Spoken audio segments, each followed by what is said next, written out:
सकाळु सकाळु मो मन भारी खुशी कारण आज ब्लॉग टा स्टार्ट करवा खाइबा बनइबारु। अरे बनइबा कौन प्रथमे चाहा चाहा सहित बिस्कुट नहेले मो स्वामी चलेनी से चाहाटा को भल करी फुटई देली।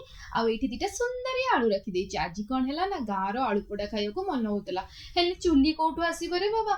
सेति पई एयर फ्रायर रे दिटा सुंदरी आलू को मु पोड़ीबा को रखी देली। कौन भाबुचदी पोड़ीबनी ना कौन मो एमिति केमिति पोड़ीबनी मो या ना पर एयर फ्रायर फ्राई हे जिवो संगे संगे ऊपर से देखुचंदी सुंदर चिकन किंतु भितर पूरा पोड़ी जली हो जाइए अंगार। आउ तापरे नेली गोटे मोटी पोटल काटिया को मते बहुत भल लगे कहीं ना एटा को काटिला बेले भितर पूरा सॉफ्ट सॉफ्ट मीठा मीठा व्हाइट कलर आस जाए ना। सेथिपाई मु रसगोला भाबी कि पोटल टाको भल के काटी देई चलीली। एठी सब ना पनिकिरे केही काटू नाहंती मते भी आसुनी। मु तो घरे केबे पनिकिरे काटू नथिली तेणु छुरी रे धीरे धीरे करी काटी देली।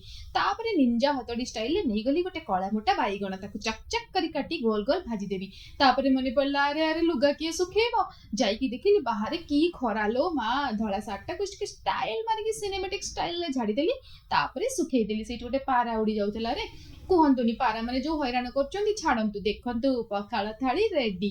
मो स्वामी पखाल को कहते पानी भात कारण से परा पंजाबी कौन ओडिया आसी हेले मुझे पखाल खुआई खाई पूरा ओडिया करदेली। देखुना माछ भजा पोटल छणा बैगण भजा श्रीराम पांपड़ ता संगे आलू चकटा पूरा तो पखाल रेडी। खाई दे साइला परे मुआउ कुआडे जाए कि सुख निद्रा। आपण माने शांति रे सोइबेनी मो टिके सब्सक्राइब कर देबे और लाइक निश्चिंत कर